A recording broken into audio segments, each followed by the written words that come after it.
Okay. This movie is best watched drunk in the middle of the night. You are taking away my line from my review. I'm sorry. Hello, and welcome to Spooky Sips, where we put our love of horror movies into a podcast and sip some spirits along the way. I'm one of your hosts, Yvette, here with my co-hosts, Laura and Brianna. Hello.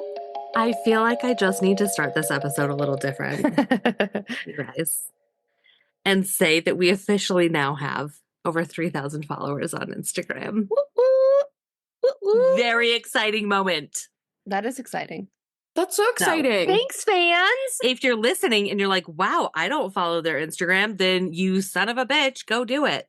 You should. Go do it Or right now. if you're on our Instagram and you're not listening to the episodes, do that. Mm-hmm. Exactly. Do both. You need us. Full experience. You need to experience us multiple ways all the time. It's just needed. Yes. We are that good. Yes. So anyways. What did we watch? Okay. So I think for our sippers to appreciate this episode, they need to know the backstory. The backstory is that many years ago, when we were all hanging out, it was 3 a.m. and we were all blitzed. Drunk. We were drunk. And we were like, now is the time to watch Jaws. So, okay. So it was myself and my husband, Brianna, her husband, Yvette, her husband. And yeah, we'd watched several movies. And yeah, at 3 a.m. we decided to watch Jaws. So that's what happened. And then it was at about 4 a.m. I wake up because I fall asleep during movies. If you don't know that, you clearly haven't been listening to our episodes. But so I woke up and I look around the room and everyone is passed out. Like splayed about the recliners. Like a couple of you guys were on the recliners. A couple of people were on the floor, in blankets.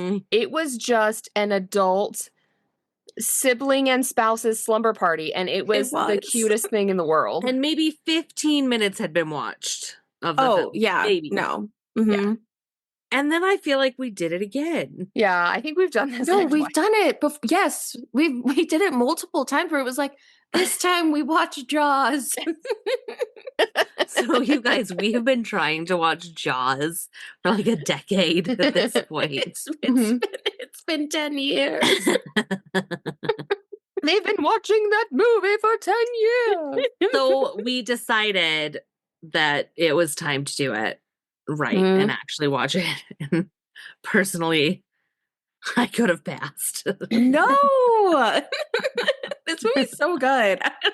But we'll get into it. It has its time and day. So, okay, if you have not heard of Jaws, then you're insane. Like, you're like actually under a rock. Yeah, like how are you listening to a podcast on the internet and you haven't heard of Jaws? Like, you know what I mean? But it was 1975, I believe, was the year. It was a good year. And it's about a shark named Jaws that kills people. That's the movie. Yeah, so it's celebrating its 50-year anniversary this year. That's painful. Wild. Because 1975 was 30 years ago. Yeah. So I don't know what you mean. Incorrect. Actually, wait, when is this episode coming out? Do we know? Mid-July? Early July? Okay, so because Jaws opened on June 20th, 1975. So we're like right at the 50 years. The 50-year mark. Look at us go, getting better with our doing so We're good, getting you closer. Oh my gosh, you guys, we're growing up. And, normally we like talk about the movie and, but we could really just say like, there's a shark and they get him and that's the movie. End podcast. Okay, bye. That could be our episode. No, we have so much to say. Oh, okay. I'm going to let Yvette and Laura talk tonight. So what do you have against Jaws? I just don't even know if I watched it. Like it was just on in the background and I think I just wasn't, I don't know. I felt like the same scene kept happening over and over again. Where like I would look up 45 minutes later and they were still doing the same thing they were. Okay, that's fair. Yeah, It's a long movie. It is I like will 2 say hours it is a long. very long movie, and I think if you're in the mood for Jaws, Jaws is wonderful. But I think because for me, it's just I don't know, I just have had some other stuff on my mind. I was not quite in the mood for Jaws, and so I watched it just last night, and it I found myself getting very distracted. So I was like Brianna, like I wasn't really watching it. Like I watched the first part and then I kind of stopped and then I stopped getting I was kind of just like distracted by my phone the whole night, which Yeah. means that the movie didn't draw me in. Yeah, that's fair. You have to be in the mood for it. Like it's you have to want to watch 2 hours of Jaws, I think, for it to hit. Because it's not a horror like you would like a traditional horror. Okay, like no, but also I feel like rewatching it, I was like, wait, this is pretty bloody. Like there it is. It is. And I do remember like as a kid Yes. being scared of Jaws. Yes. So I think maybe we're just becoming too desensitized at this point. I mean, we've watched a lot of horror. We have. Yeah. So yes. No, I feel like there were some scenes where it's like, wait, no, I actually kind of get why people thought this was scary. Like there's some blood. There's Yep. Okay, so we normally talk about have we seen this before? Yeah. Which obviously we've already told the story about us trying to watch it. But do you remember like the first time watching Jaws or anything like that? I remember like it being on TV when I was younger and like seeing clips of it, but I had never like seen the full movie. Yeah, I don't remember the first time I watched it. I think maybe I was like in high school or something, and so we decided to watch like old scary movies or something. And it didn't really scare me then, but yeah. I remember seeing like the scenes as a kid and it being like scary scenes. Oh yeah, because like if you turn it on at one of those moments, like oh wow, like it's intense. Okay, so it starts out with that classic Jaws music. I mean, like everyone knows the Jaws music. Dun dun dun dun dun dun dun dun dun dun dun dun.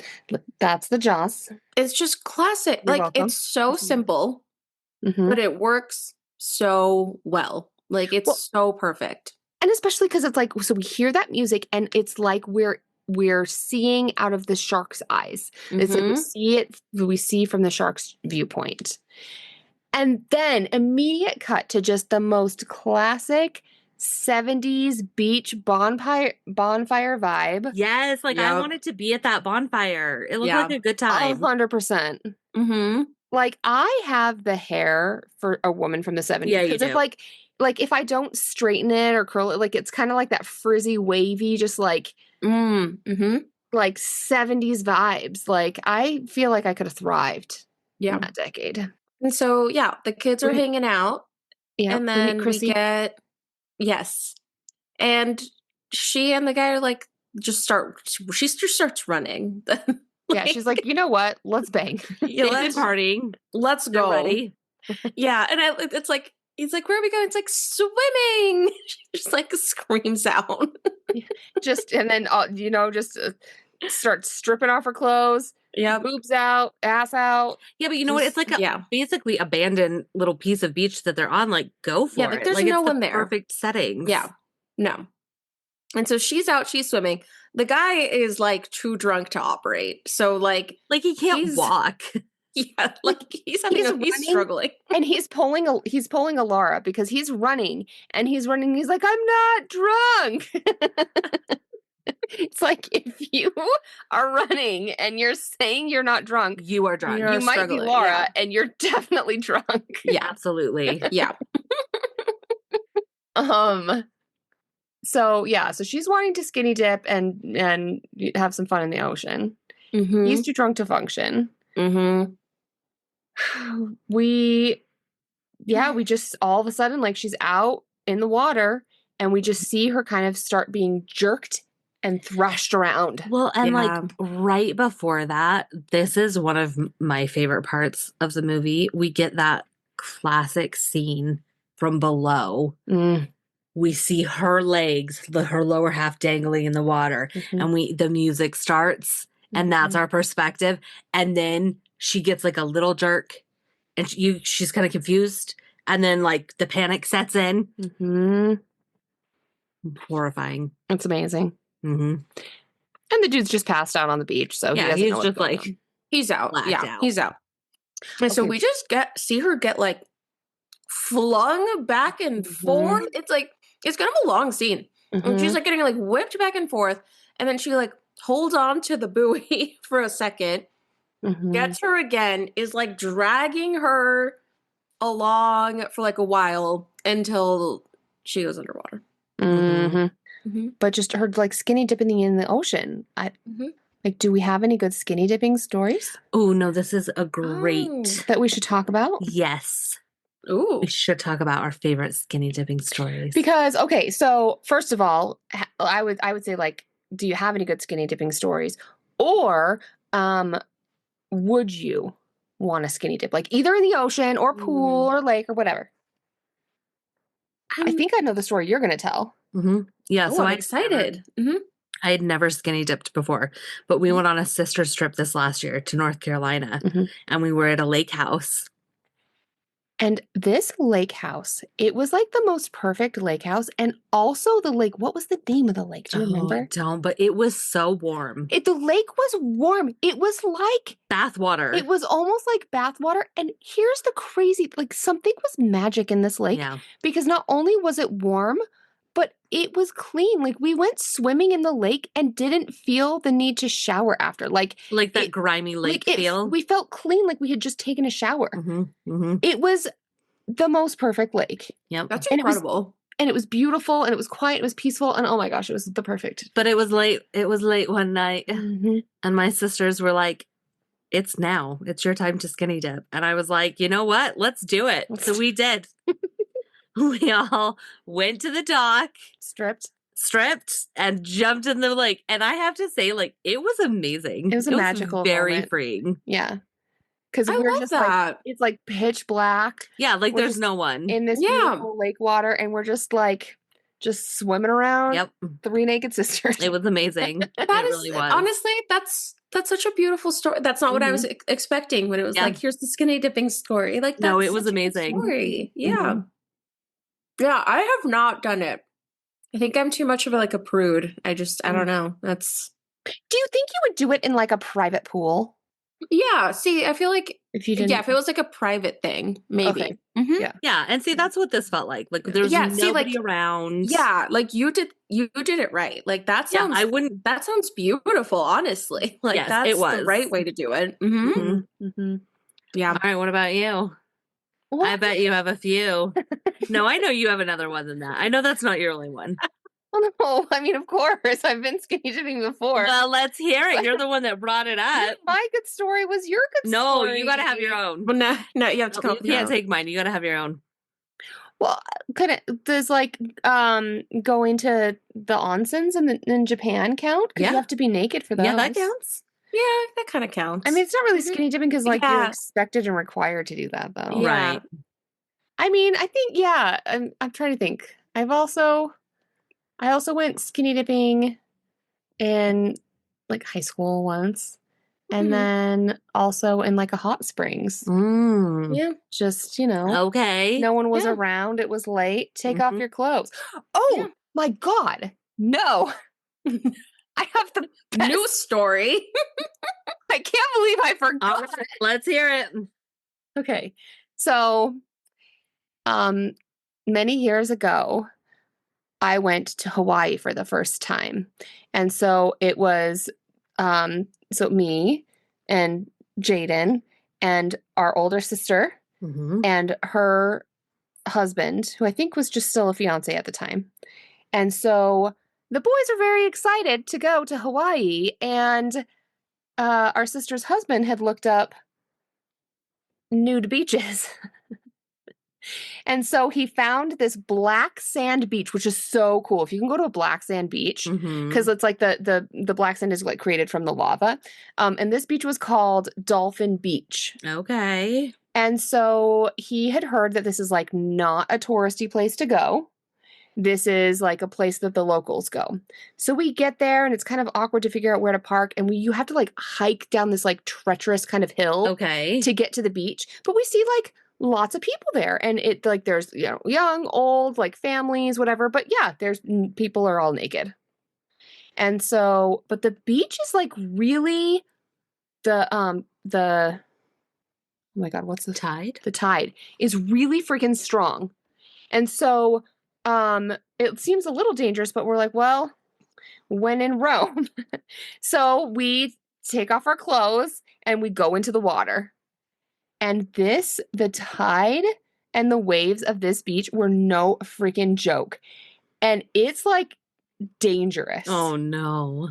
Yeah, that sounds unpleasant. So all of a sudden, like we're trying to just like kind of like be there, like, okay, this is our once in a lifetime like moment. Let's like just like enjoy it. But all of a sudden I'm realizing the shore is getting further and further and further away. Oh no. And so like then like Jaden starts to panic. Like he realizes like this is a bad situation. We gotta go back. Yeah. And so we are all trying to go back, but I got caught in this like undertow. Like this wave came in and I got caught in the undercurrent. And this was actually my only, like, I thought I died. This was my near death experience. You have to be careful with the ocean, you know, because, like that's, Yes. So like I went under and I could not figure out which way was up or down. Like I was trying to go to the surface, but I was like, I'm swimming, but I think, am I going down and not up? And then I couldn't hold my breath any longer. And I started to inhale the water. And so like, it was really, really scary, but I then did come up. And so then I'm like trying to swim out. And then, you know, our older sister, who's a better swimmer, she's like trying to come and save me. But like, eventually I made my way out. And it's so funny because our aunt was there also. And so she made the comment because I have, you know, reddish long hair. And she's like, you look like the Little Mermaid, like learning to use her legs for the first time coming out of the water because I'm like freaking dying. I'm like stumbling. You're like literally dying. Like literally dying. Wobbling naked out of the water.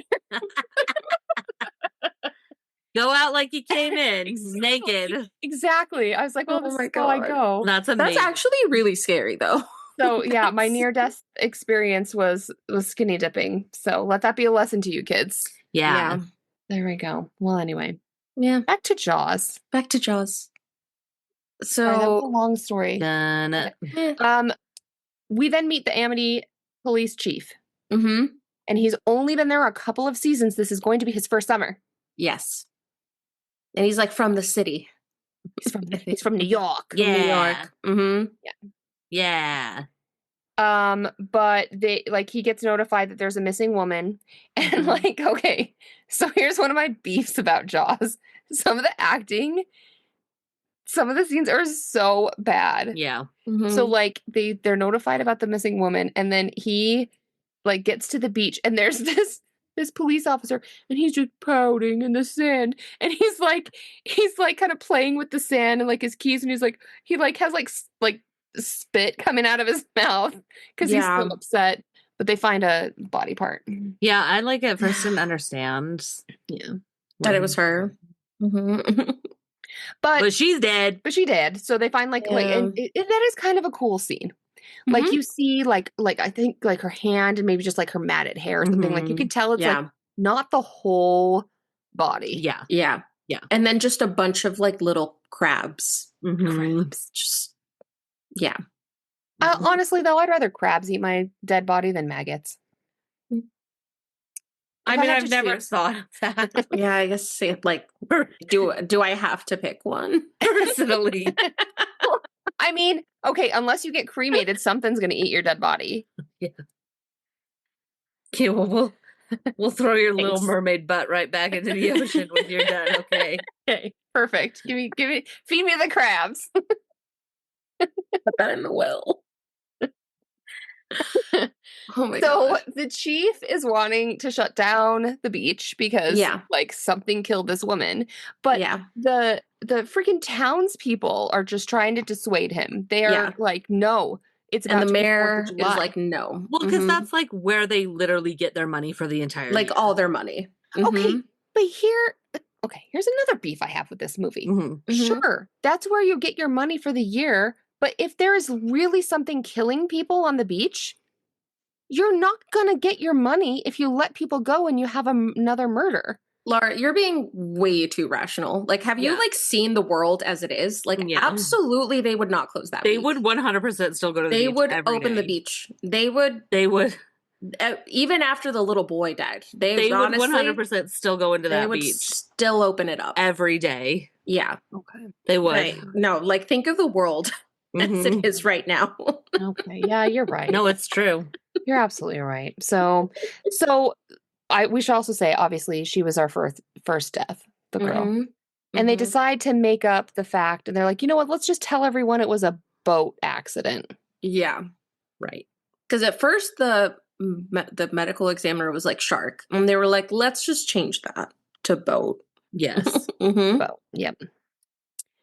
So then they decide to keep the beach open, but there's like a scene where I actually did really enjoy this scene because it's very tense, because they kind of just show all these people on the beach. And you're like, okay, someone's going to die, but who's it going to be? Is it going to be the little boy in red shorts? Is it going to be the old lady with the swimming cap? Is it going to be the dog? Is it going to be the couple having sex in the water? Like, who's it going to be? And you get he's the sheriff, right? That's his role. Yeah, you get him sitting, and we know he doesn't like water. Like, we've learned this. We know he doesn't want to go in the water or is scared of the water or something. And so it's just him sitting and like looking at, like, we're seeing it from his stressed out perspective of like staring out at everyone. It's like anytime someone walks in front of him, it's like he's just like looking at someone else. Like that, I thought that was really cool how they shot it. And he keeps having little moments of like scares, like a guy in a swim cap he thinks is the shark head. Like he has these little moments where he's like, that's it, it's a shark. Yeah. Like someone screams and it's like, you know. But then it's just like the couple teasing each other. Yes. And like, I think anyone with any anxiety can like realize that moment that where you've just like felt that every little thing is something. Yeah. And then this is when I wrote down, I don't know if we get our second or our third death, because suddenly we realize the dog is missing. And I don't know if I want to think about it. They didn't show. Yeah. I think we assume the dog. I think the dog is gone. But I do appreciate, though, at least of all the deaths, we didn't have to see the dog die. Agreed. I didn't want to see it. No. Because the minute the dog was in the water, I was like, no, don't. But we didn't actually see it. So, so we realize that the dog is missing, and then again, we see the shark's perspective. Yep. We see it from his eyes, and then I wrote, kid gets eaten, blood in water. Yeah, like it's but it's like a lot of blood. Yes. It's so much blood. Like, because he's on like a little floaty. And you just like see something come and grab it and take, and then it's just like so much red. And the panic ensues. Oh, and that was another good part that I really, was it this part or the next part? Maybe it was this part where like everyone just running out of the water. It's like they're trampling each other. Oh, that was maybe a later scene, but still. Oh, yes. I think that's after like the tourists show up, because at this point, this is still like the townspeople. These are like the people who live there year round. Right. Oh, yeah. Because there's this whole thing in the movie about like the islanders versus the tourists. But then we learn that there's going to be, we see like a poster that there's going to be a $3,000 reward. Yep. For the shark. To whoever can find the shark that killed the little boy, Alex. And there's this town meeting. Yes. And the people are just still so pissed. So at this point, they know a little boy just got eaten. Right. They see the blood. They saw the blood. And they are so pissed that they are considering shutting down the beach. Oh, yeah. Yeah. But okay, so this scene's pretty good.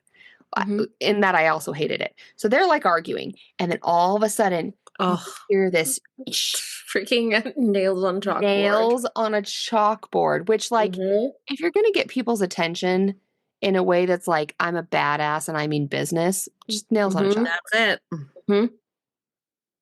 And we meet Quint. Yep. Yes. And Quint talks in poems. Yes. I love it. Like he has the mouth of a sailor, but the oh my gosh, what's what I'm trying to think of? The prose of a poet. Uh-huh. Mouth of a sailor and the prose of a poet. Yes. So he's basically telling them this thing means business. Oh, he says this shark will swallow you whole. So he's like, I'll do it, but I'm not doing it for 3,000. You better pay me 10. Yeah. So then that's that. I don't think they don't agree to do anything with it. Yeah. Oh, and by the way, $10,000 in 1974 would be $68,000 today. Okay. So, fair price. He's, I think. Yeah. He's like, so pay me like a year's salary. Yeah. Yeah. Because honestly, like if he thinks all the things that he's been, poetically talking about, like this is no like regular shark. This is like a devil shark. Like he's gonna come get you. You would want a lot of money for that. Yeah. But then we see like the chief. He's back at his house and he's looking through this like shark book. Yes, he's getting educated. And he's Where like, did this come from? He's like learning about how sharks detect erratic impulses. Yeah. Yes. So he's like reading about them. And then this is one of my favorite lines of the movie. The wife comes in and, she can tell he's stressed. And she's like, hey, want to get drunk and fool around? I know. Like, I love her. What a pickup line. I love her. Yes. Like next time anyone needs a pickup line, just say that to someone. Start with that. Yeah. Want to get drunk and fool around? I mean, sure. Yep. No, I love her so much. She's so good in this. And just like the way she delivers lines, like she's, you believe everything. Like, absolutely. Yep. But then what's his name comes to the door, right? Yeah, isn't that one? Well, there's something about like some fishermen. So wait, I don't know when the dude comes to the door. But he doesn't come till later because they agree to open. Okay, like I said, it's just the same scenes over and over. No, they did not. They agree to open. The tourists come in, and you get like the boats of people, like boats just stuffed with people coming. Watch this part to the island because everyone's showing up. Even before like everyone shows up, there's two people that go out before like the mass amount of people come out during the day. Yeah, and it's these two dudes, and they go and they try to. Okay, so these two dudes go out at night, and they try to lure the shark with the nastiest looking roast. Yes. I was like, that is not a pot roast. I was like, Get out of here. That thing has been out like past its dead for years. Past its best by date for like 4 weeks. And it's huge. Well, it's feeding a shark. No, I know, but like a roast is usually like 3 pounds. This thing was like 15. Yeah. Yeah. Yeah. So they try to go out. Yes. Put that in? To try to get the $3,000. And okay, again, I thought it was a good scene. It's like it is way too big for them. So not only does the shark show up, it like breaks the dock and like drags the entire dock with it. And we get this nice scene where then the dock turns around. Yeah. And so you know that you don't see the shark. No, you don't. For a lot of the movie. And I mean, I feel like we always complain about that, where it's like, don't show me the monster. And I feel like Steven Spielberg agrees. No, I think I like the way that was done. Don't show the monster. I agree. Much later. We'll talk about that when we get to the end, because when I did see Sharky is what I wrote him as, not Jaws, but when I did see Sharky, he was so cute. He was really cute. He was doing the little shark face. He was a cute shark. No, yeah. I'd be like, come here. So cute. So Sharky takes it. And my favorite part about this was like the one dude's name was Charlie. He falls in the water as Sharky's taking like the roast or whatever. Yeah. In the dock. And his friend calls him back. And did either of you pick up on this? He's like, Charlie, come here, Charlie, come here. Oh, yes. I was like, why are you saying it like he's a dog? He called him back to the dock like a dog. How like, weird. Come here. No, like, it was weird. He said it like that. Like at first it was normal. Like he was like, okay, like trust me, like don't turn around, like just swim towards me. But then it was like, okay, come here.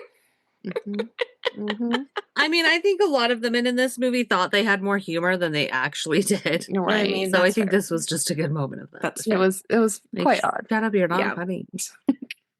Okay, Brianna has beef toward this movie. Listen, Yeah. I didn't like this movie.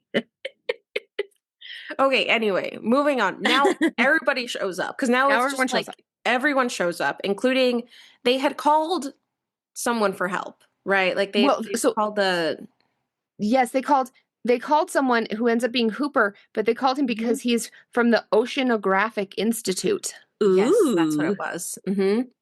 So everybody's showing up. The tourists are here. Hooper's there, and the fishermen are also going crazy because they want the $3,000. So it's just like chaos. Yeah.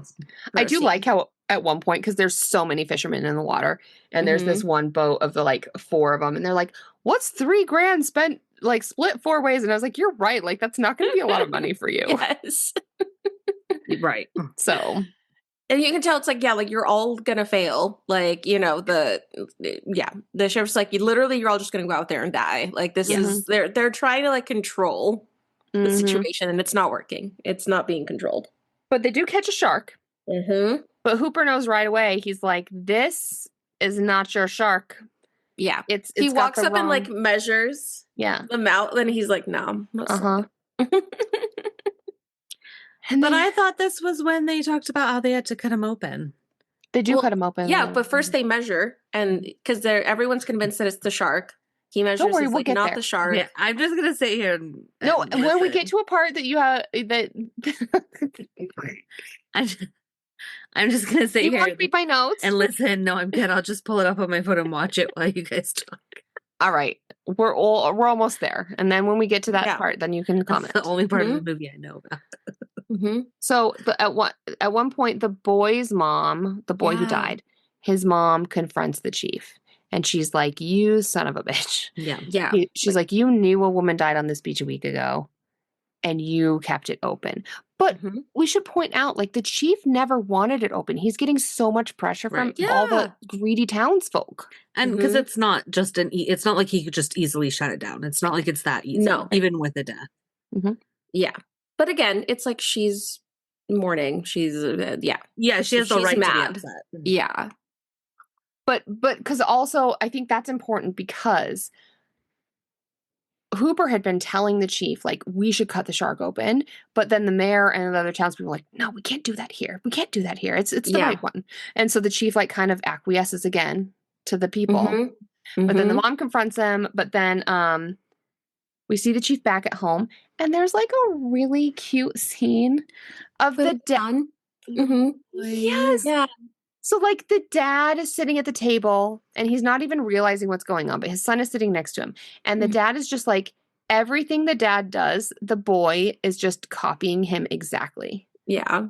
And, like, whether he looks stressed or whether he's eating or drinking or messing with his hair or whatever he's doing, the boy is copying him exactly. It was so cute. It was really cute. It was such a cute little scene. I mean, clearly that's to show, like, the dad is realizing, oh, my son's watching everything I do. I should do the right thing. But still, it was cute. No, it was so cute. Yeah. And that's when they get a knock at the door. That's when they get the knock at the door. There it is. And then a guy. Hooper. Name I don't know. Hooper. Matt Hooper. Yeah. Yeah. He was in this. He knocked on the door. And then what happened? Oh my God. He joins him for dinner.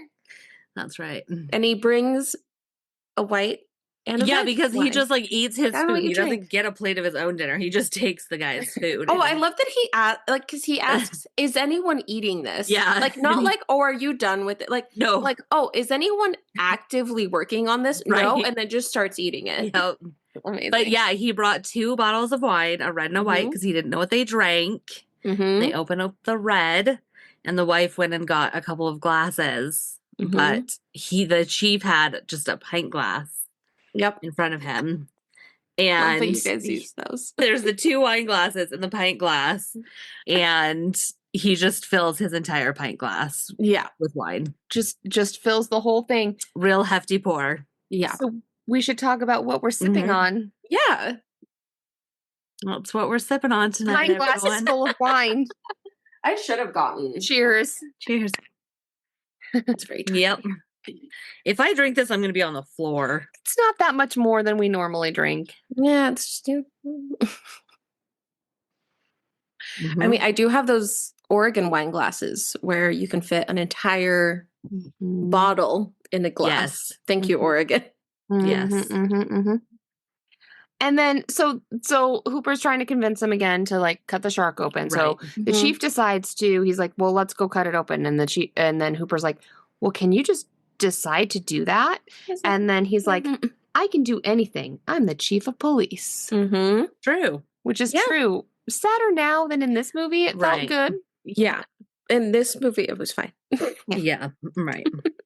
And then they show them cutting open the shark, and they make it seems like it's so smelly. I mean, yeah, because it would be. Ooh, shark guts. Yeah. Yeah, because he talked about earlier that they'll know because their digestion takes so many hours. So like they would see the little boy in there. Yeah, I'd be like, the boy would be in and there. they would know that was him.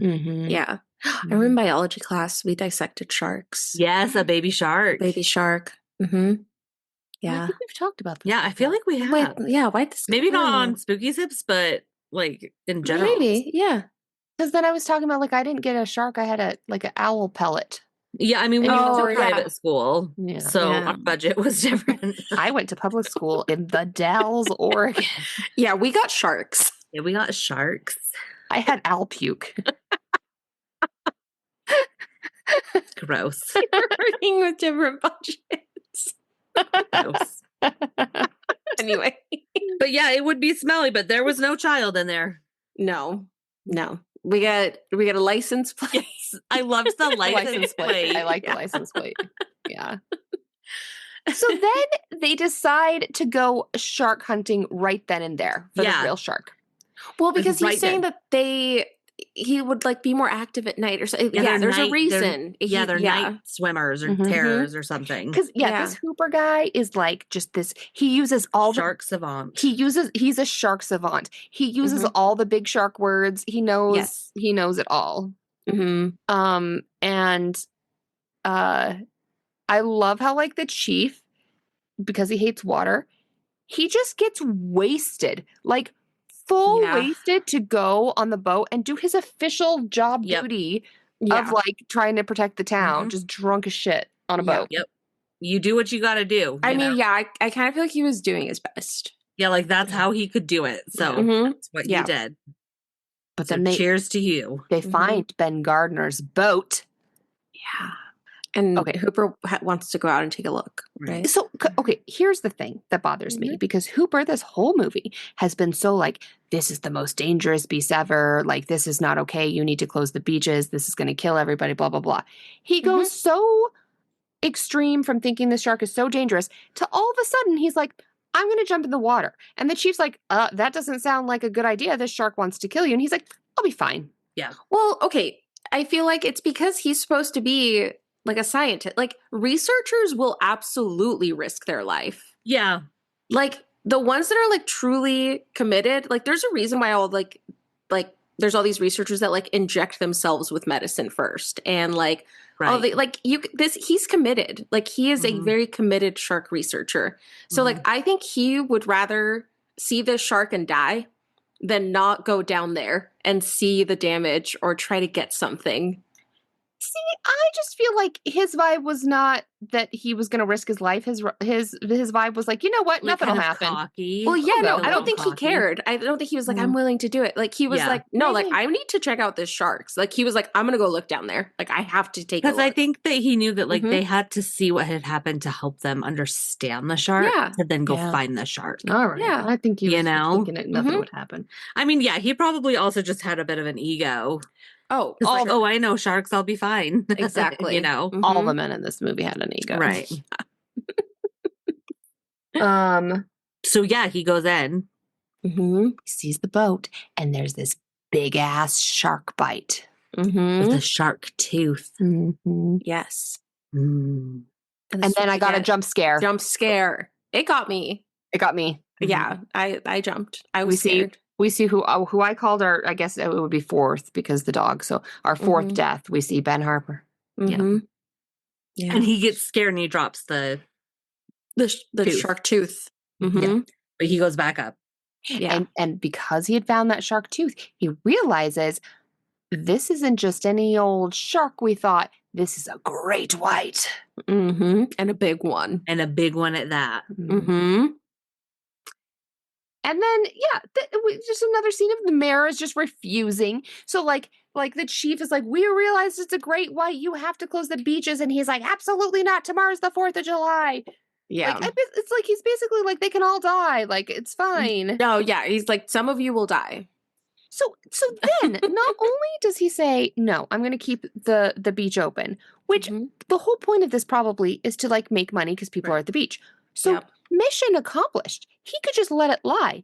But he realizes people are on the sand. They're not going in. They're not in the water. So it's not good enough. He's like, no, I want you fuckers to die. So he's like, no, how come you're not in the water? Go get in the water. And he, like, finds an old man. And he's like, get in.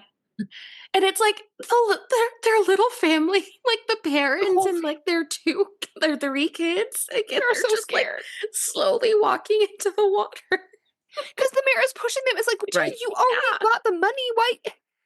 Like, ridiculous, ridiculous. But then everyone sees it, and it's like, yeah, it's safe. Yeah, and so everybody goes in. Everyone's in the water. Here's the other thing I thought of when this scene was happening. Yuck. That beach was so crowded. Oh, yeah. I would never. There were so many people in the water and on the beach. And I don't know if this is just like a post-COVID thing or something, but I would never be on a beach that crowded. It was crowded. No, it's too crowded. No, if it's that crowded, I would just leave. It's too much. Yeah. And then they show this. They show this clip. I think it was maybe the mayor, who's like being interviewed by like reporters saying like, oh, are you concerned that the beach is open and so crowded? And the line he uses, oh, apparently there's a shark that has supposedly injured bathers. Yes. You know 2 people have died. Like, just how do you say supposedly injured? Oh my God. Because politicians. Oh my God. I loved. Oh, fun fact. So actually, I didn't realize this movie is based on a book also called Jaws. Oh, I didn't know that. And the news reporter is the author of the book. Oh, that's fun. He did like a little cameo. He's the newscaster that comes in after everyone. Yeah. So I do think they changed it a little bit from the book. To adapt it to a movie. But yeah, there's a book out there. Cute. So then somebody like thinks they see a shark. Yep. And they're on high alert. They're on high alert. And there's like, okay, so there's like people with guns standing around. There's helicopters flying by, making sure everything's going to be safe. Like, what a tense vacation spot. Exactly. My God. Yeah. So then someone spots a shark, so they call a shark. And then this is when, again, the humans are the scariest part of horror movies. There's like a stampede trying to get out of the water. Like that was scary. That was scary. And it felt like they built tension. Like it's like you could see everyone running out, and it was just like, oh my God, like someone's gonna get trampled. Like it was that scene was actually scary for a different reason. But in the meantime, like the chief had told his sons, he was like, don't go into like the main ocean, go into the pond. Which, what was the pond? Just like a little. I think that was just supposed to be like probably a little area that was like calmer. I bet there was like a little sand bank in between. Yeah. You know, sometimes that happens like at the beach. So he had told his kids to go there, but the shark that was in the main water turns out to just be 2 kids that were just like pretending just to mess with people. But then the real shark is spotted in the pond. Yep. With the boys. And here's the other scary. Because it's like the chief's son. Yeah. So the chief's son's there. And their little boat. But then also they're there with this creepy man in a tiny boat. Yeah. Who keeps talking to the kids. And I was like, ew, what is this? Who is this person? Yeah. Hated it. Like he was just there to be the victim. Yeah, I know that. But like, it was a weird. So he's death 5 at this point. Yeah. Well, and originally I think there were a lot of things that were supposed to be like worse. But then they like scaled it back. But I think this scene in particular, it was supposed to be that like once the shark got the guy, he was supposed to be like in his mouth, but like where like the top of his body was still showing. So like, you know how like boats have sometimes like a little statue in the very front? I don't know what that's called.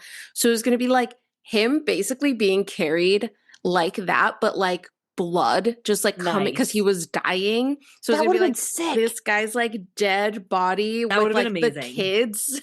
That would have been The so little good. Yeah, I think Steven Spielberg decided that was just like too far. Just like, a little much. Just like a bit much, yeah. But so like, okay, so then they see that the shark is eating this man.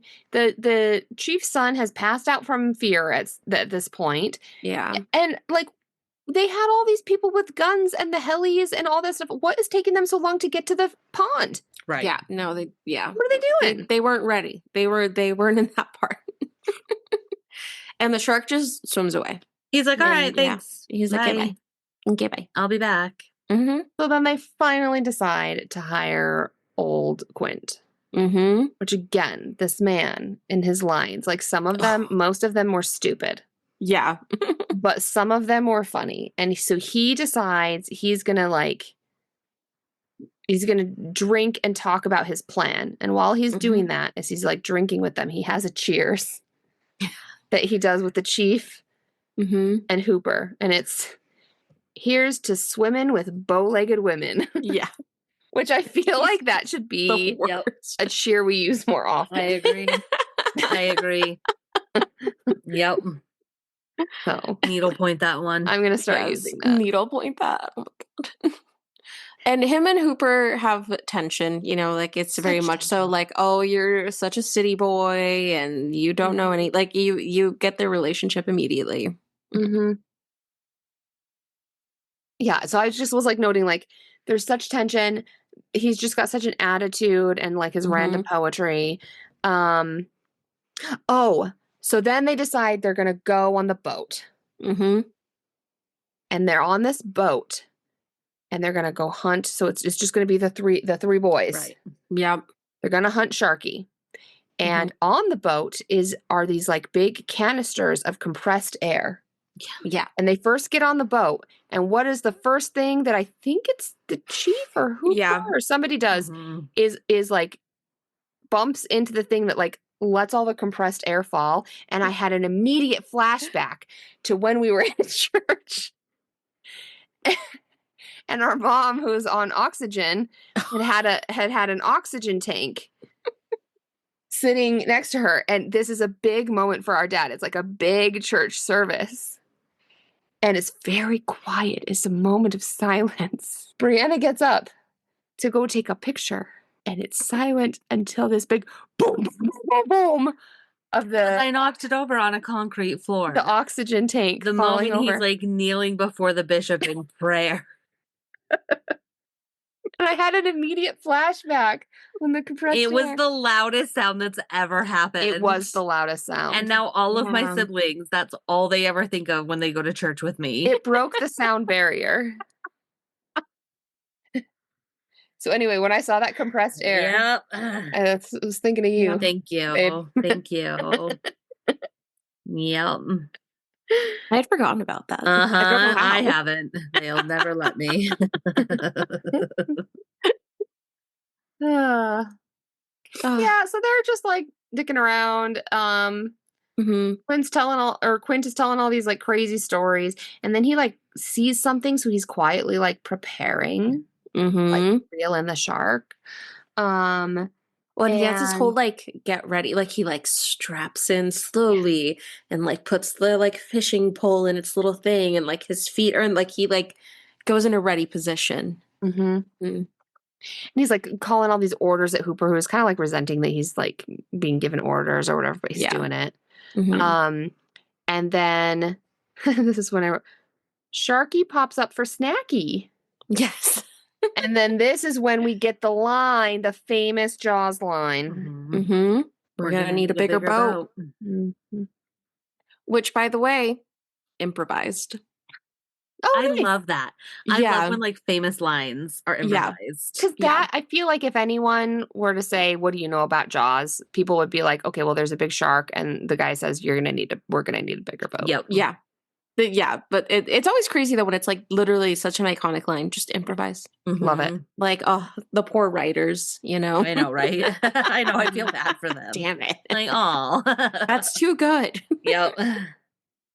But so then like we get like this ridiculous music, and then because the shark is right there, like Hooper is like really fixated on getting a picture like of Sharky, and he wants the chief in the foregrounds of like chief for for scale or whatever. For scale. But they shoot him with a barrel so they can track him. And it'll like force the shark to come up. Like that way he can't just like dive. That means eventually he'll come to the surface. Yeah. And then there was a scene where like Quint was like on that very, very edge, like front edge of the boat, which is just kind of has this little overhang thing.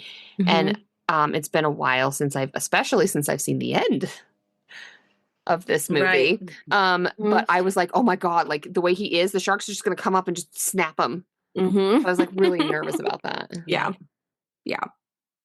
But it gets late, so the boys go in. And they're like taking a little break because they just have to wait. Yeah. They just have to wait. And so like they're drinking and they're just comparing their scar stories and just like showing off all their scars. It's like boy bonding time. Yeah, you finally get to see them bond. Like they're finally getting along. Yes. And then this is what I wrote. So then they're like showing their different leg scars. So they end up like crossing their like exposed legs over each other. And so I was like, boys! They're just having a moment. A boy moment. Yeah. And they like drink to the one dude's leg and then he tells like the shark monster story. Yeah, of the USS Indianapolis. And I thought that was so good. Like his little storytelling moment I thought it was really good. Like I think that's one of the better scenes. That's like what makes people scared because like he talks about, so he's like telling the story of like war, which is horrific and awful, but like his worst moment of that was his interactions with this monster of a shark with these lifeless eyes and like being in the water and not knowing when it was going to come get you. But so he basically like tells the story of like the shark ate like hundreds of men who were like stranded in the water. Yeah, because it was the USS Indianapolis, so they had delivered the bomb to Hiroshima, and because it was so secret, when something went wrong, no one came to get them. Yeah, so it was just them alone, except for the sharks. Terrifying. Yeah, I think that's one of my like most memorable scenes. Is that was a good him telling this story was so like I was paying attention. And to me especially, because like I was kind of just saying, but like when you're just in this like really impactful and devastating war situation, but your monster is the shark, that's saying something. Yeah. Saying something. But then Sharky comes back. Yes. He pops up. And he's just like see the barrels. The boat. And then a fire starts. And just everything's going downhill. Yeah, they're both not doing Chaos is breaking out. Yeah. So then the chief is calling on the radio for help, and Quint decides to smash the radio. He's like, no, screw your radio. Right? He's like, hello, National Guard? And like, no. And then this is when the chief calls him certified. He's like, you're certifiable, because why would you do that? Why would you do that? Yeah. He wants the glory to himself. He wants to be the one to do it. He's like, this is my monster, right, you know? I think the night passes. So now it's the next day. Yeah. And the shark, kind of like retreated for a while. Okay, here are my notes. You ready? I wrote, Sharky back for afternoon snack. Such whimsical music. Happy little Nami shark. Yeah, the music was whimsical. It was. You're right. Yeah. And then I think, okay, so I was also having kind of a like moment like Brianna where like at this point I was losing focus. And so I I wasn't like fully invested. So I was like sometimes looking at the TV, sometimes like looking at my phone. And so because of that, I would look up and see the shark and I was like, oh, this isn't scary. It's a cute little sharky. So I think that's what took me. He was I cute. should have just focused on the movie, but I just was not feeling it. It's a good movie. Yeah, I agree. It is. Mm-hmm. Just not in this moment. Yeah. But yeah, Sharky is smart and he's like chasing them. Right. Yeah. Like he's not just like it's not a crime of opportunity. No, he knows what about. he knows what he's doing. It's Yeah. intentional. Yeah. So he starts because again, he's like they shoot him again or in some way they end up connected to the boat, right? So he starts dragging the boat, the shark. Like he's bringing them with him and they realize like they need to just like cut him off. Like this is not working well. So they cut the little ropes and then they end up shooting him again. So like now he has like 3 barrels. Yes. Right. At some point, fast forwarding. So they have 3 barrels on him. Shark is still outsmarting them. They've already kind of wrecked their boat. Like it's smoking. Yeah. It was smoking for a bit. Like something was wrong. When the shark first hit it, they like did some repairs, but like when they were chasing him, it was like, okay, like we should not be going this fast. This is absolutely going to wreck the boat. But Quint pushes too far and the engine or whatever it is just like gives up. So between the shark and all this, their boat has like slowly started sinking. And so they come up with the idea of they have the cage. Hooper says like, we have the cage. If I can inject him with this something like that should be enough to like because they realize they can't just inject him from above because it's his his skin is too thin, right? Yeah, like he's too big. So so he's like maybe I could stab him like in the mouth. And so while their ship is sinking, that's the idea that they go with is Hooper in the cage, bring the little rod, try to stab him in the mouth. So not a great idea, but you know. No, this was another memorable moment. So they go to lower him into the cage. And so as he's going to go put on his goggles, and if you've been snorkeling before, you would know like goggles can get kind of like filmy and foggy. And a good way actually to combat that is you spit. You put your spit in the goggles. And I just felt like this was a very odd and unnecessary scene because he's like going to put on his goggles and he's like, ain't got no spit. Like he like didn't have spit to put in his what was the point of that? I don't know. Yeah, I didn't know that either. I was like when you're scared, do you not have spit? Yeah, like dry mouth. Maybe, but like it felt unnecessary. Yeah, I also did. That felt kind of random. So they lower him into the cage. Sharky starts ramming. Immediately drops the rod that he was going to use. Like first ram and it's down. And Sharky just goes all in on that cage. He just goes all in on the cage, and then Hooper goes out of the cage. I mean, the cage wasn't protecting him at that point anymore. No. Like it was like if you want to live, you got to get out. So we see him like swim. He goes in like a little cave or something. Yeah, So then the men pull up the cage, and they're like, "Oh shit, it's empty." Yeah. And then this is when I wrote, "Shark on the boat, so cute." Yeah. But then he like comes. This is like the classic scene where like the shark comes up onto the boat and he gets Quint's legs, and it's quick. But also. It takes him a minute. He really drags him out. Yeah. Because he's trying so hard to fight it. Yeah. But again, like there is, like we see him like bite into his leg and then like bite into like half his body. And then he starts like spitting out blood. Like he's got the spit. No, when he's got him like halfway through, like it's intense. Yeah. Yeah. But he gets him. Oh, and the chief feeds him the tank. Okay, yeah. So I think the Sharky's going after the chief, and then chief is like, "Here, take this. Okay, take this little snack." Yeah. Yes. Take this. Take this tank. So, then the boat is sinking. Oh, the chief is like stabbing the shark in the face with like a harpoon. I don't know. Yeah, harpoon might be right. Yeah. Because he needs him to open his mouth. Yeah. Okay. So then we see the scene of like the shark must have kind of like gone away a little bit, but then he's like coming toward him. Coming back. And this was when I was like, oh my God, the shark needs floss. There was so much shit in between each of his teeth. I mean, yeah, he's been eating for days. A lot. He needs some dental hygiene. I mean, the shark's been eating. Yeah. That's not a thing. Yeah. So the chief starts shooting at him and he's like, smile or something. Yeah.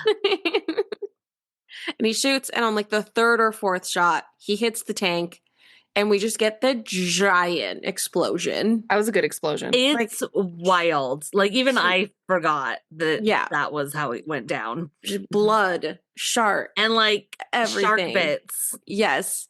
Again, everywhere. The boat is like sunk. Like he's like on like the top, the tippy top. And we don't know where what's his name is. Hooper. Yeah.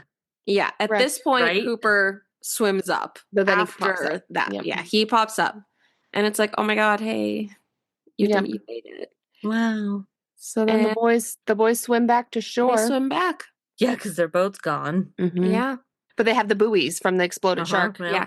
Well, and originally they were heading towards that area because they're like, oh, like we'll make it so he bottoms out. Like he's like, let's head towards shore. So at this point they were like swimming distance from shore. Yeah, it was believable that they could get back. Yeah. Especially with like the floaty. Right. Bits, That was it. There we go. That's Jaws. Damn it.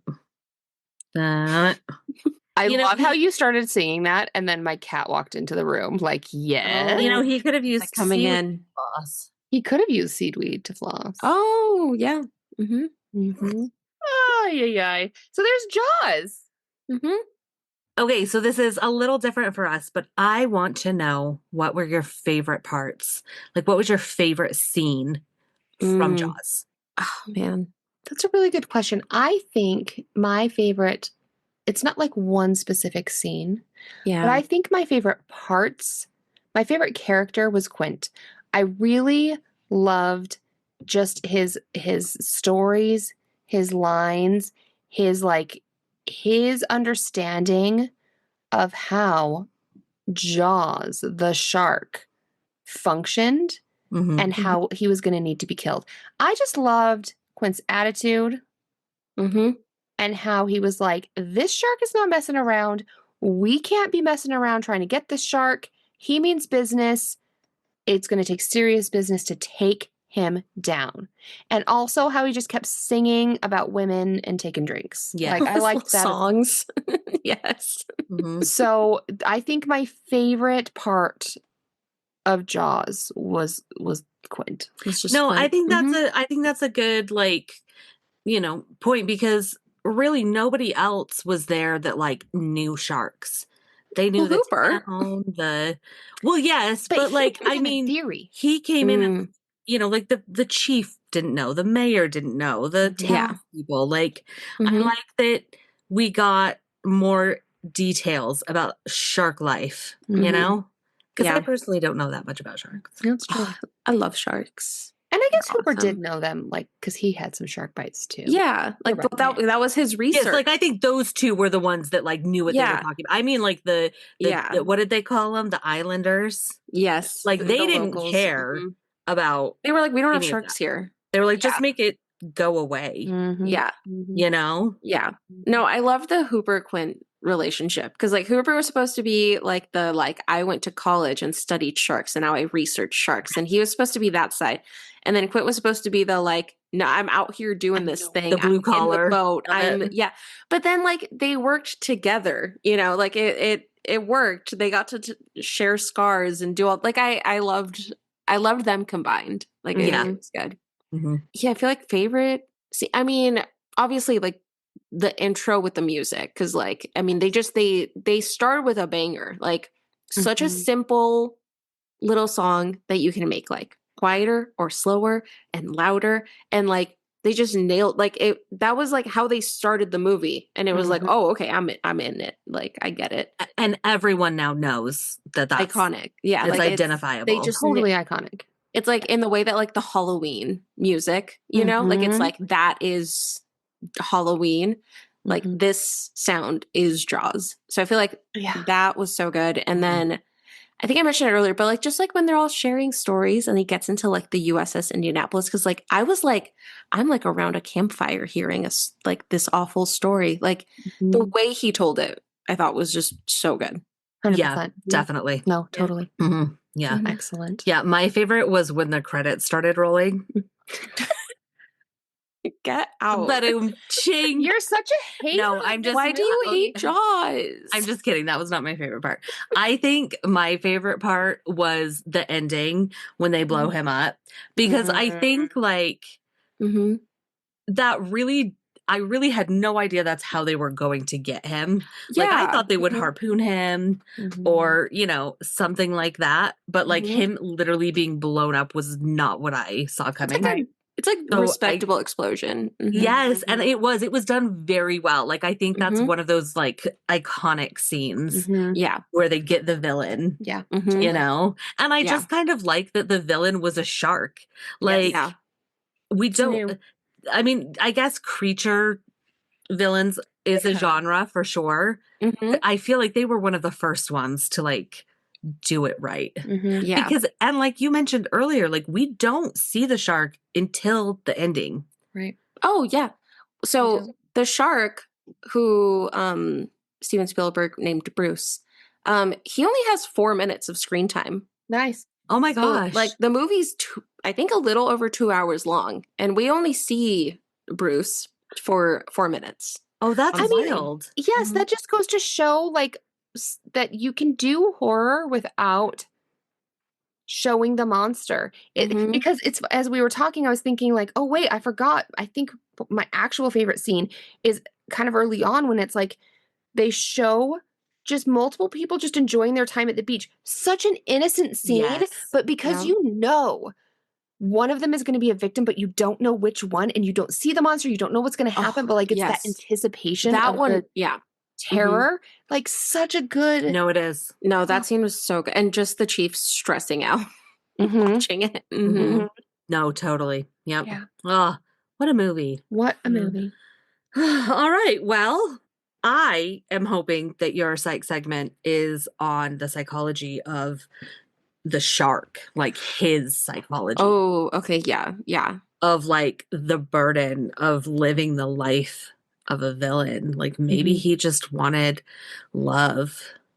Yeah. You know, I do have some psych about the shark, but I really feel like Hooper said it. I think it was either Hooper or Quint was just talking about this creature is just swim, eat, and make some shark babies. That's his whole psychology. He's not up there to kill people necessarily. He's just trying to swim. They're just snacks. Eat. No. Sometimes make some shark babies. Okay, the one bad thing, because I didn't hate it as much as Brianna, the one bad thing about this movie is that it led to some very bad misconceptions about sharks. I've heard that actually. Yeah. Well, it's like they're not out there looking to eat you. That's right. That's like not they what don't they're like doing. attack. That's not how they live. You know, they don't need to be scary. Just wait till Okay, all right. Okay, anyway, but before you get into your psych, just remember, while this in theory is a real shark, he probably was an actual shark, I would imagine. No, he's not. It was a mechanical shark. Okay. Although we'll get in my fun facts, there are real sharks. Okay, so some were real, some were not, but none of this is real because she's not a real doctor. True. Is anything real? Oh gosh, we're getting philosophical. We're actually not real, so none of this matters. Yeah. And take it away, not so Dr. Laura. Okay, so we already know the psychology of the shark. It's just trying to live its life. Eat, swim, make some shark babies. So we're going to talk about galeophobia or galeophobia, depending on, I've heard it pronounced multiple Galileo? ways. No, galeophobia. Oh, okay. Or galeophobia. Galeophobia. It's the fear of sharks. Oh, okay.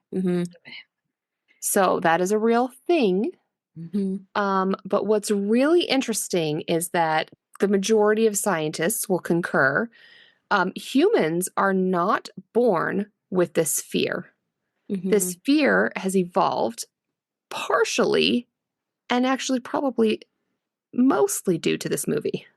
Yeah. So, you know how like we've talked about, like I think when we did what was the movie with the spider? Spike or A sting. Sting. Mm-hmm. So we talked about humans just have this, like, we are innately programmed to be afraid of spiders and snakes. Mm-hmm. Yeah. Mm-hmm. We are not afraid innately of sharks. We are not programmed because we don't have exposure to Right, that. like they're not a real threat in our day-to-day. Like, Yeah. we really, really are not. Mm-hmm. So let's talk about why are we not naturally scared. So there can be some fear, like a legit fear of like the unknown. So like you're swimming in a body of water and you can't see what's going on underneath. Like you don't know what's going to pass you by. That you would genuinely be scared of. Mm-hmm. Right? But that is not specific to sharks. Okay. Yeah. Mm-hmm. So a fear of sharks is both learned and it is then socially reinforced. Mm-hmm. This is through things like the media and the stories. Like, for example, I'm thinking about, let's put fake shark movies aside, like Jaws. I know about the girl who was like a surfer in Hawaii, I think, and got her arm bit off by a shark. Yeah. Now, why do I know that, but I can't tell you about like real lottery winners? Right. Mm-hmm. Right? Because like that's just more dramatic. Sensational. It's sensational. Mm-hmm. But the risks of sharks, of being bit or eaten or whatever by a shark, is you are actually more likely to win the Powerball lottery than you are to have any sort of dangerous contact with a shark. Yeah. I can believe that. Yeah. Mm-hmm. So it's insanely, insanely low. We really should not be afraid of them. Yeah. And in fact, typically sharks are afraid of humans and they will avoid us. If a shark is just doing his shark thing and then all of a sudden there's a human in the water, the shark's gonna be like, what are you? Yeah. And go away. Yeah. Mm-hmm. So really sharks have, I wonder what human phobia is. Is it just human phobia? Yeah. I wonder what a fear of humans is called. I should have looked that up. Yeah. So galeophobia is so interesting in that it's kind of like this socially created fear. So much so, it's actually called the Jaws effect. Yeah. And so that's this irrational belief that sharks are going to hunt us down and hurt us because it doesn't happen. Yeah. It just sometimes there's occasional opportunity, maybe like a human's in a shark's way, and it's like, oh, that looks yummy, yum. But it's not like trying to like hunt you down and eat you, and it's so unbelievably rare. Yeah. Mm-hmm. You really shouldn't be afraid of sharks. Yeah. Well, and really, like, I was thinking about this, and one, we rarely would ever actually see them. But let's say we're scuba diving and we do.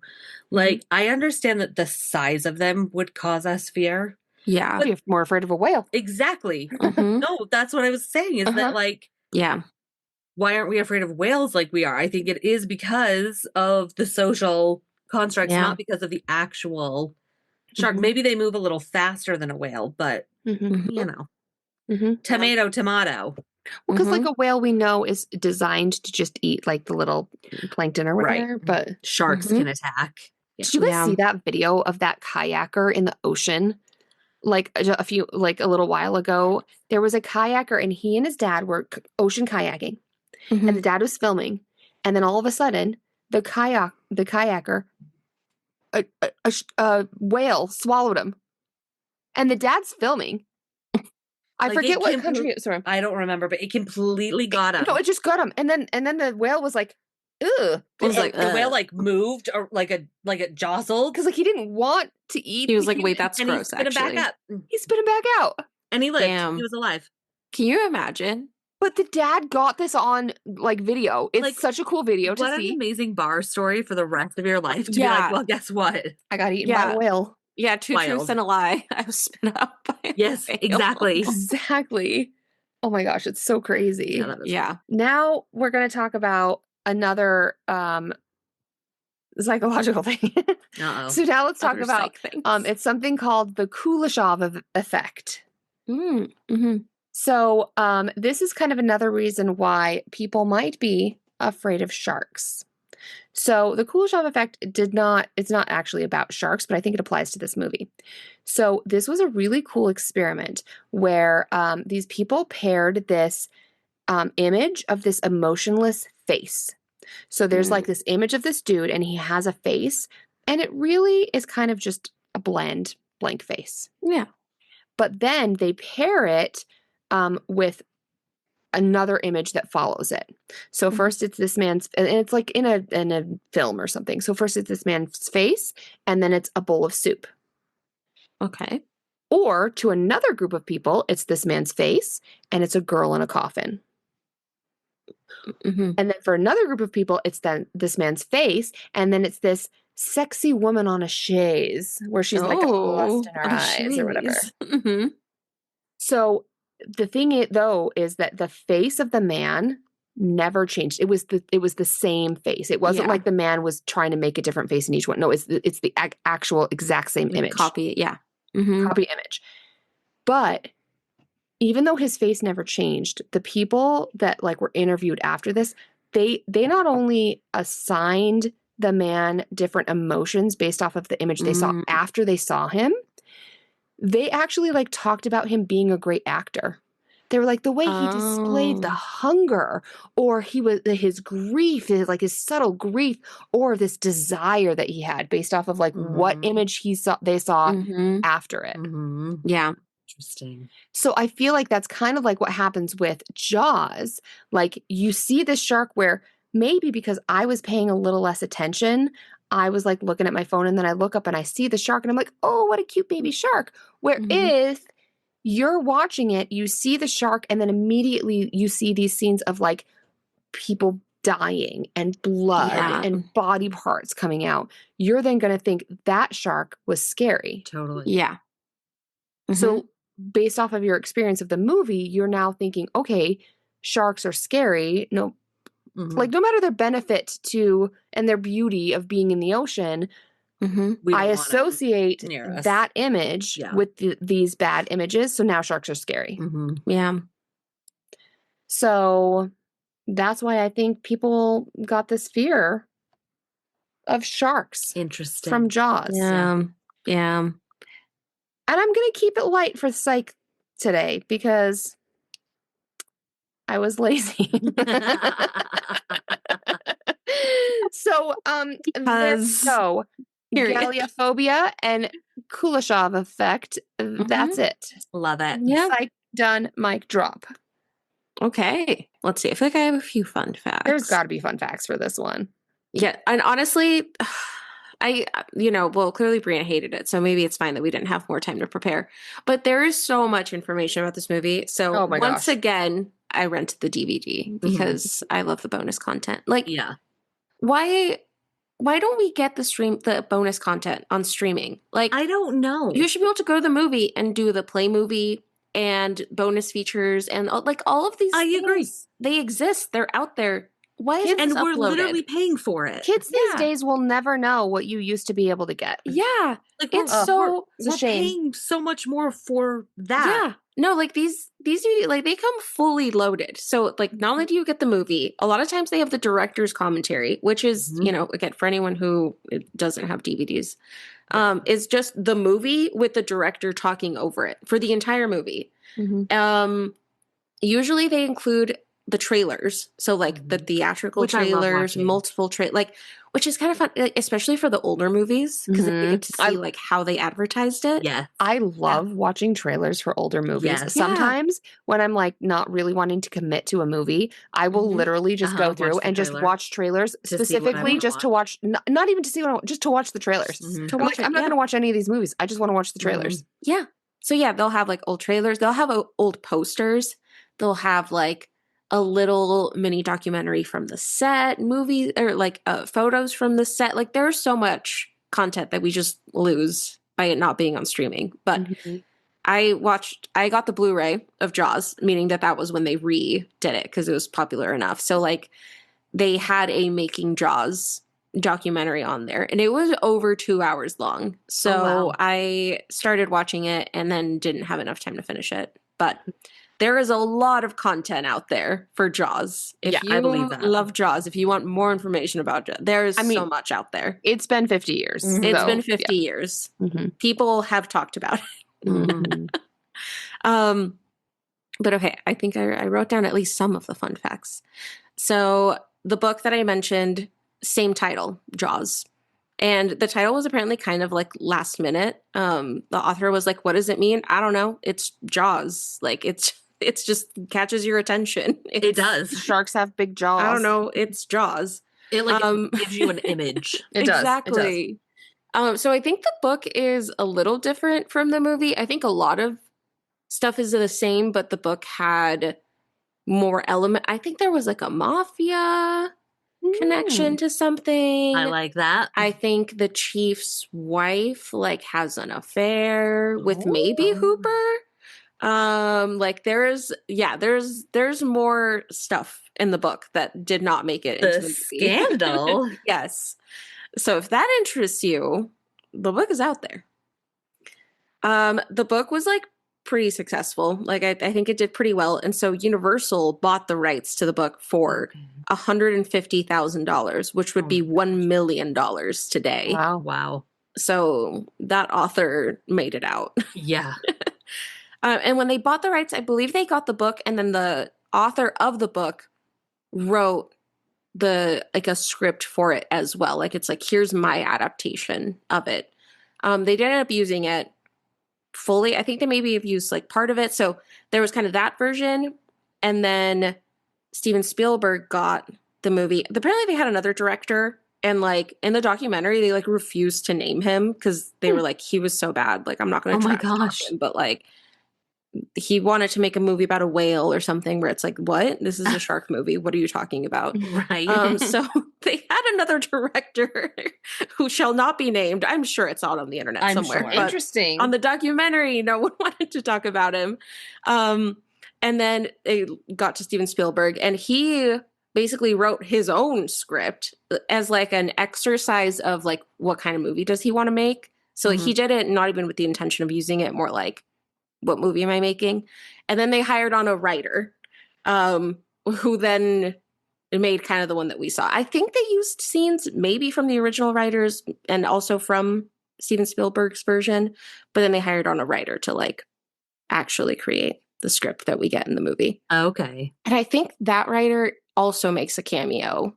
He's one of the guys. Like he's like maybe also someone from like the news or the town. He has like a little role in the movie as well. So he's also in there.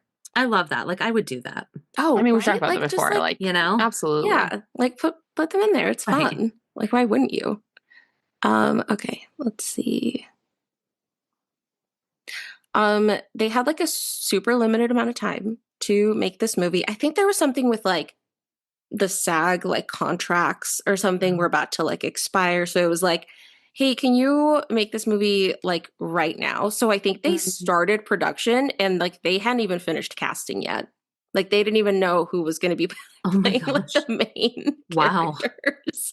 Oh my gosh, stressful. Yeah. So like not only that, but like Bruce the shark did not work very well. So they had like a ton of like, I think their goal was like 55 days of shooting or something, and it ended up taking them 150. Like they were 100 days overdue on this movie. So people were stressing. Apparently its nickname was Flaws because nothing was going well. I love that. But apparently when they made Bruce. I think there's 3 versions of Bruce. I've seen one in real life. Yeah. Was it at Universal? Yes, it was. Yeah. So there was like the left side, the right side, and then one complete model is how it worked. But I guess they made him in a tank and everything. But like they made him in like a normal tank, not the ocean. And so they filmed in the ocean. They were at Martha's Vineyard. And partially it was because it like fit what they wanted, but the other part is that I guess like even when you're miles outside of like the coast, the sand is like pretty high up. Like you'll only be like 30 feet deep, even when you're like really far out, which Steven Spielberg wanted, because he wanted a lot of scenes where it felt like you were far away. Yeah. Right? Like where it wasn't like, oh, look, the town's right there. You're not in trouble. So they wanted a place where they could be far out, but it wasn't super deep. So like the shark and stuff could just be underwater. And if it went wrong, or if they just needed it to sit there, you're only 30 feet down. Like it was kind of like the perfect spot for it. But I guess the first time they filmed with Bruce, he just sank. No. Like just didn't work. Poor shark. Womp womp. He just fully sank. So yeah, my morale was low on Yeah, on it sounds Jaws. like it. My took them- gosh. I think they had a lot of stuff that just like did not work. And the producers just really believed for some reason in this movie. So like I think they were kind of flexible with him. Come like, on. one of the producers mentioned that like they knew Steven Spielberg was like coming into Universal to like talk about the movie. And like this was after like all of this stuff had been happening. And so they had just printed like Jaws t-shirts. And so he like put one on before the meeting with Steven Spielberg just to be like, I'm like, we're rooting for you. I got the t-shirt. I got the t-shirt. You do so well. Cute. So I mentioned it when we were talking, but so some of the scenes are Bruce. Some of the other ones are actual sharks. So they wanted to use like actual shark footage just to make it like feel more believable. So like they want to use it at least for some scenes. And so they hired this like couple that are like shark photographers in Australia and sent a crew out there. And one thing that they threw out is like this couple is like they know sharks, you know, and they were like, okay, the only thing is like in Australia, like the sharks are quite a bit smaller than what you're shooting for Jaws. Yeah. So his idea was, what if we had a small cage and a little person inside that cage, and then the shark will look bigger? Oh, That's actually smart. Perspective, right? Like that way they get these real shots with real sharks with a man in the cage. Yeah. Apparently that was really hard to do because sharks, as we talked about, don't like attacking humans and cages. That's like not their nature. And I think also the person they had gotten to do like to be in the cage, like he was not trained in this. So like this was like this sounds like a rough experience. That's like some random actor. They're like terrifying. They're like, you're the right size. Get in the cage. Yeah. Well, yes. There was like in one of the interviews with Steven Spielberg, he mentioned like the guy that they hired to do this, like I think he had gone in like a car accident on the way to the audition, but like he was committed. Like he left the scene of the crime to oh my God. go to this audition. That's wild. And like Steven Spielberg was like, well, clearly you're committed. So he hired him. Get in there. I mean, that does show good work ethic, I guess. He was like, yeah, I don't think you're supposed to like leave the scene.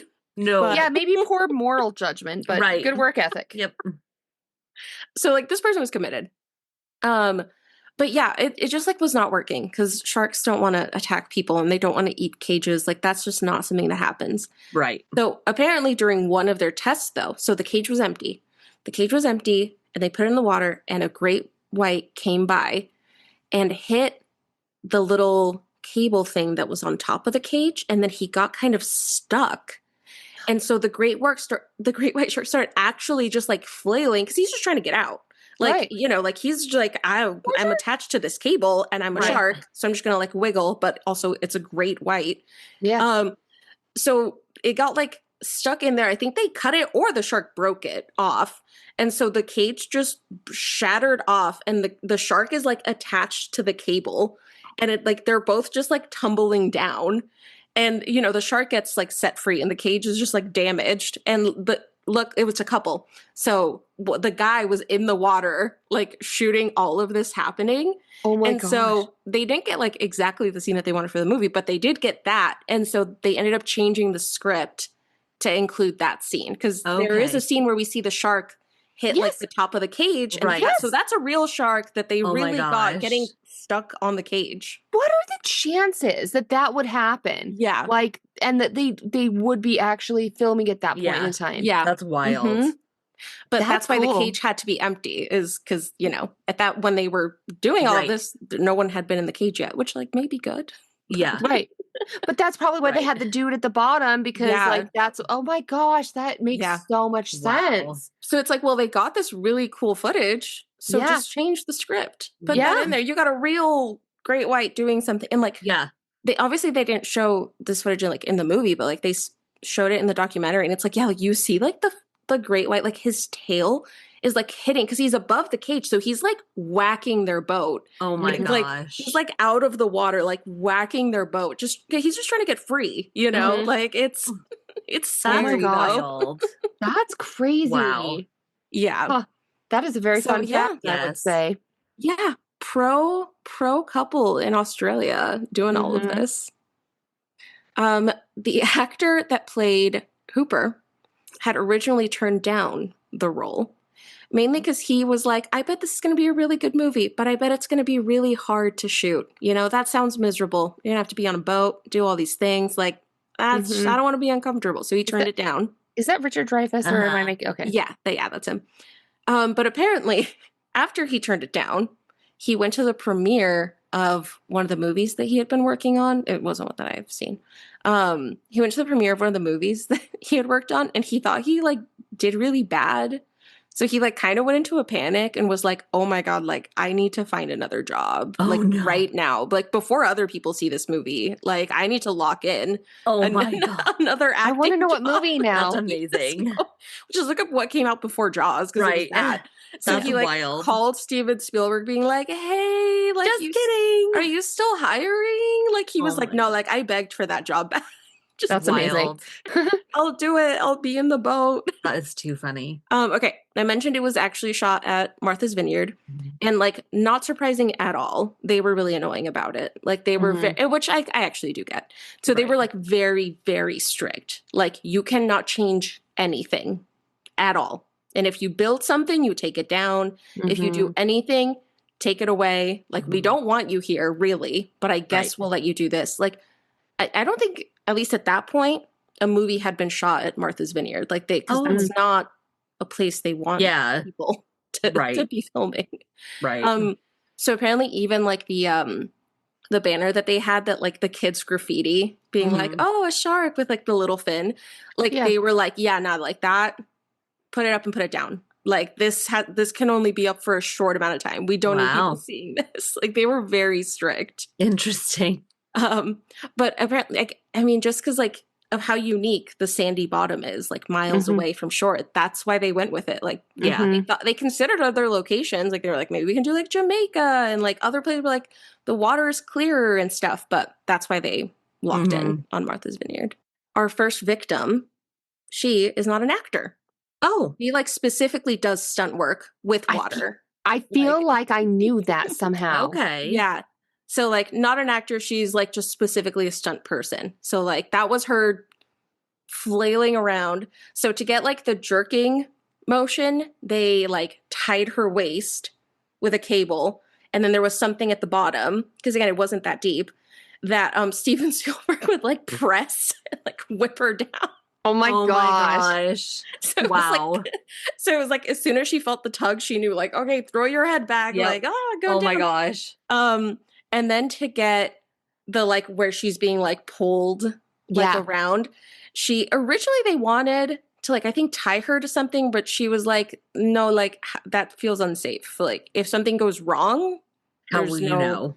There's no backup here. Yeah, and how will you know? Because she's supposed to look like she's drowning. Right. So what they ended up doing is, like, they basically, like, tied her to, like, people on shore.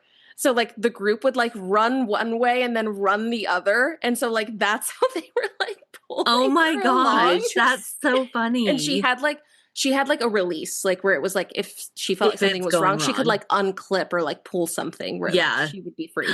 I want to, like, see the footage of that. But that's how they, like, pulled her around everywhere. Oh my gosh, that's funny. Oh my gosh. Which is just, like, such a funny way to do that. Okay, let's see.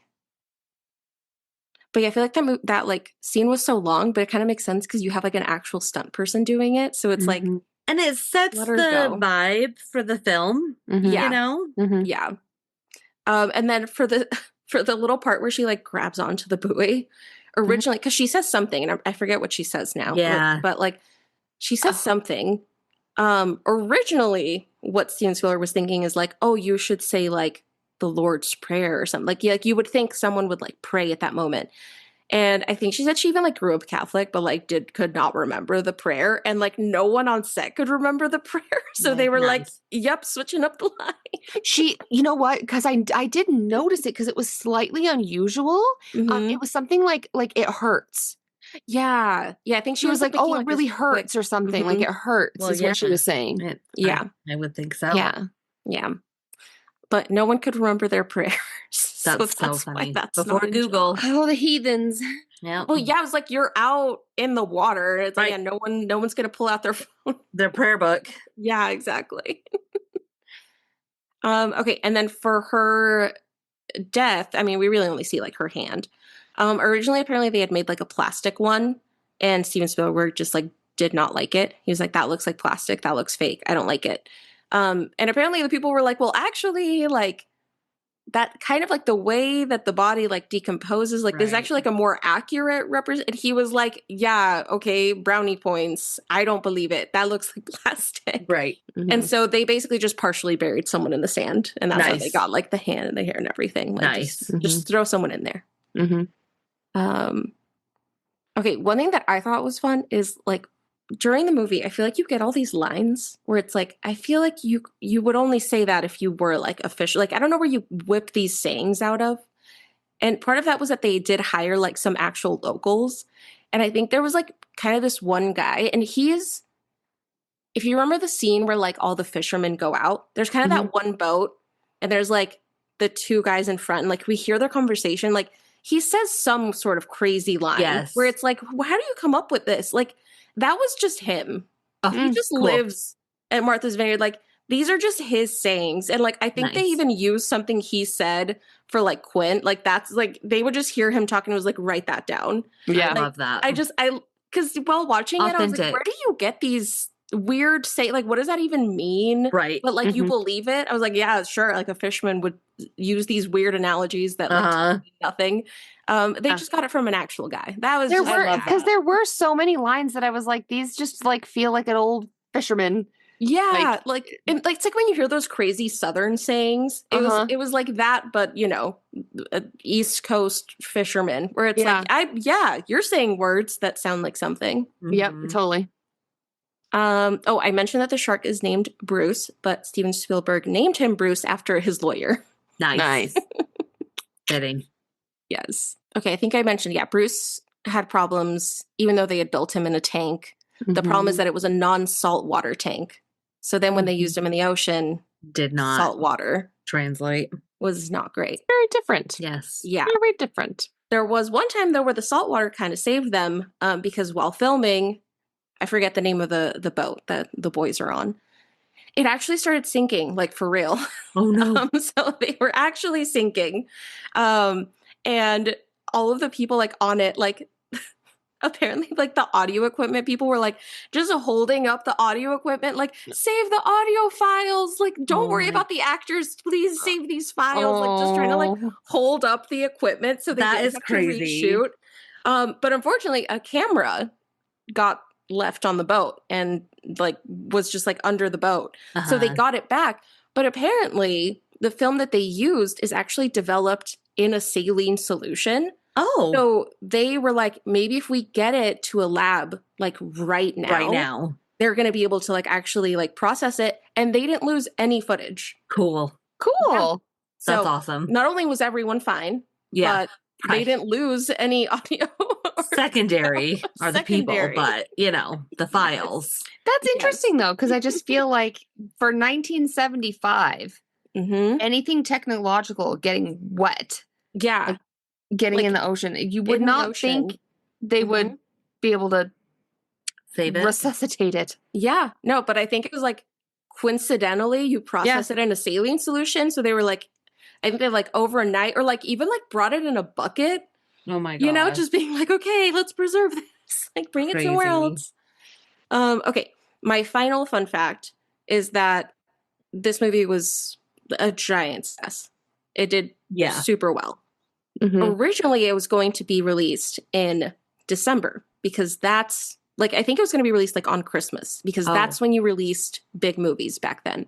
Yeah. But because of the 100-day delay, it was released in June, which at that time was when you released your worst movies because people don't go to the movies. People want to be outside. Movies don't perform very well. But despite that, this movie did like insanely well. So it was like, I think it was that 67 million people in the US went and saw it when it was released, which would be 1/3 of the country's population. Holy shit. And so everyone kind of agrees that like Jaws is the first summer blockbuster. Yeah. Like, they started the summer blockbuster. I mean, honestly, it's perfect timing for what the movie is. Right. To be a summer. It should have come out in the summer, not the winter. Yeah. Yeah. So it's like, for reasons it was delayed. Everyone thought it like maybe wouldn't do as well because you don't do that. But like they literally started the trend of like, no, the summer blockbuster is a thing. So yeah. Cool. There we go. There we go. Fun fact. No, I mean, honestly, there's so much. And I think even like as it's the 50th anniversary, like more will come out. Oh, for sure. Yeah. Yeah. That is good timing on our part. Yep.